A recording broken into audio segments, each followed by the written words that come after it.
Hoje vamos falar da maconha, mas eu não vou dar uma aula sobre maconha. Eu vou aqui tirar dúvidas sobre perguntas que sempre me fazem no YouTube, no Instagram, nos meus cursos, nas consultas, que talvez seja a tua dúvida, talvez seja a dúvida do teu filho. Então é muito importante que você fique ligado nesse vídeo para aprender bastante coisa sobre a maconha, ou a cannabis sativa, e o seu princípio ativo tetrahidrocannabinol. Agora um aviso muito importante: se você ainda não está inscrito no nosso canal, começa se inscrevendo no nosso canal em algum local aqui embaixo e dando logo um like. Para o pessoal de São Paulo, nós estaremos lá dia 12 de abril no evento Viva com Saúde e Viva com Paixão, e as inscrições estão no link na descrição desse vídeo. Primeira pergunta: maconha mata neurônios, que são as células cerebrais? Isso não é uma pergunta fácil, mas para matar neurônios nós precisamos de efeitos tóxicos. Álcool mata neurônio, é verdade, você sabia disso? O álcool mata neurônio, lança-perfume mata neurônio, cheirar cola mata neurônio, benzina, éter, mas maconha não mata neurônio. E já para você que está começando a pensar assim,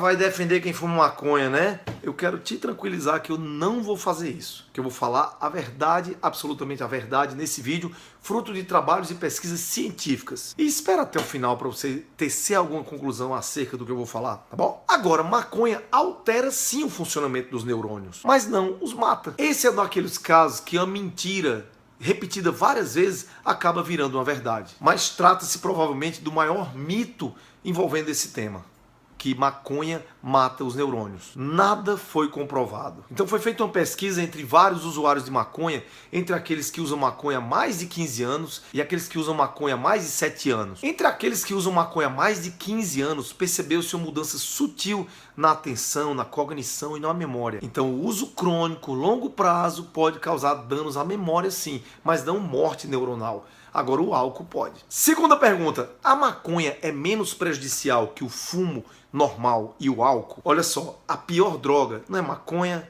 não é álcool, não é cigarro, não. Todas são ruins, todas são ruins. Agora, a pior droga é aquela que você não sabe manusear, não sabe qual é a dose que vai te atingir, que vai te destruir. A pior droga é aquela que nós nos tornamos dependentes dela.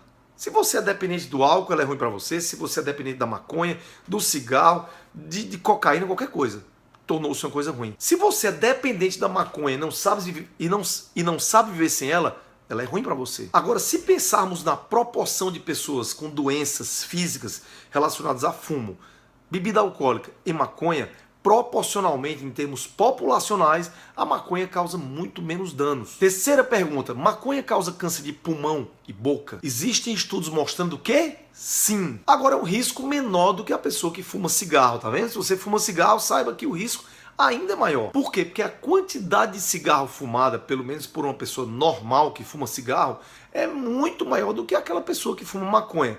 A não ser que o cara coma maconha o dia inteiro. Quarta pergunta: maconha causa impotência ou infertilidade? Isso é muito variável. Existem pessoas que quando usam a maconha, brocham. Estou falando mais de homem aqui, ok? Mas que mulheres também perdem o desejo quando usam maconha muitas vezes. Mas existem outras pessoas que ocorre o efeito contrário. Quando fumam maconha, ficam mais excitadas, tanto homens quanto mulheres. Em relação à esterilidade, existem alguns estudos mostrando que os homens podem sim apresentar esterilidade enquanto estão usando maconha. Agora, esse quadro de esterilidade pode reverter caso esses homens abandonem o uso da droga. Quinta pergunta: maconha vicia? Pode viciar. E se você se tornar dependente, ela é tão grave quanto qualquer outra dependência. Agora, a boa notícia é que, se você pegar estudos populacionais, apenas 10% das pessoas que usam maconha se tornam dependentes. E dessa vez ainda é menor do que o álcool, que gira em torno de 15%. Sexta pergunta: maconha é aliviador de quem sofre de esclerose múltipla? Quando falamos de maconha no uso da medicina, uma das doenças mais estudadas em todo o mundo é a esclerose múltipla. Nos Estados Unidos, diversos estados têm autorização para usar maconha para fins medicinais, inclusive na esclerose múltipla, enquanto no Brasil ainda não temos essa legalização. E eu não estou aqui defendendo o uso da maconha de forma alguma. Vocês vão ver no final do vídeo qual é a minha opinião. Porque eu não sou de fazer vídeo e não dar opinião também, ficar em cima do muro, não. Sétima pergunta: o uso da maconha causa danos permanentes à memória? Existem sim alterações cognitivas, ou seja, do raciocínio, da atenção, da atitude, do aprendizado e de outras funções cerebrais que acontecem de forma mais grave no adolescente. No adulto, esse fenômeno é muito leve ou até pode nem existir. E a maioria dos estudos apontam para a reversibilidade desse quadro caso a maconha seja suspensa. A maconha maconha ela prejudica principalmente a memória a curto prazo, ou seja, coisas que você viu há pouco tempo. São efeitos transitórios, principalmente após o uso. Agora, se a pessoa usa maconha todos os dias, como eu conheço gente que usa, todo dia tem que ter o baseadozinho, essa pessoa vai ficar meio que esquecendo de tudo sempre. Ela não vai reter informações. Agora, normalmente, depois de 28 dias sem usar a medicação, as coisas normalmente voltam ao normal. Oitava pergunta: a maconha pode causar esquizofrenia ou psicose? Estudos mostram a maior incidência de esquizofrenia nos usuários de maconha, mas não existe nada comprovado. Geralmente, o indivíduo que já tinha um quadro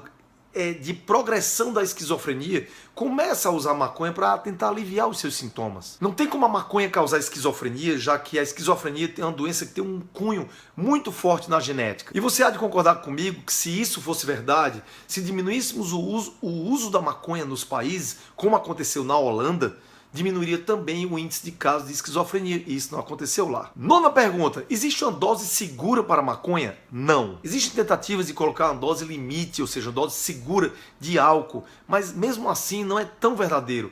Mas em média seria 2 doses por dia, ou até 14 doses semanais para mulheres. Para homem poderia até ser 21 doses semanais. E isso colocaria você num baixo risco de virar alcoólatra, ou se embriagar, ou de ficar viciado. Para a maconha não temos esse marcador. A sensibilidade varia de pessoa para pessoa, por isso que pode ser perigoso. Tem pessoas que com um cigarro já complicam sua vida. E tem outros que vivem numa sauna de cannabis e não acontece nada. O que sabemos é que as pessoas que usam maconha diariamente têm mais problemas do que aquelas pessoas que usam maconha eventualmente. E às vezes existem pessoas que querem experimentar maconha e na primeira vez que experimentam, elas têm ataque de pânico. Sabe por quê? Porque em muitos casos a maconha aumenta a frequência cardíaca. Então, se você está querendo fumar maconha, muito cuidado. Você pode até infartar. Agora, Dayan, e quando é que a maconha deve ser usada? Aí eu vou falar o que eu acho agora.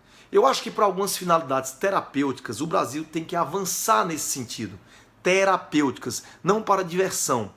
Uso de pacientes com câncer, com dores intensas, pacientes que têm problemas de AIDS e já estão em fase terminal, sem apetite, como nós já falamos sobre a esclerose múltipla, pacientes que têm problemas de epilepsia, que não tem droga nenhuma que controle, pacientes com câncer que estão fazendo quimioterapia e muita náusea, muito vômito, podem se beneficiar da maconha.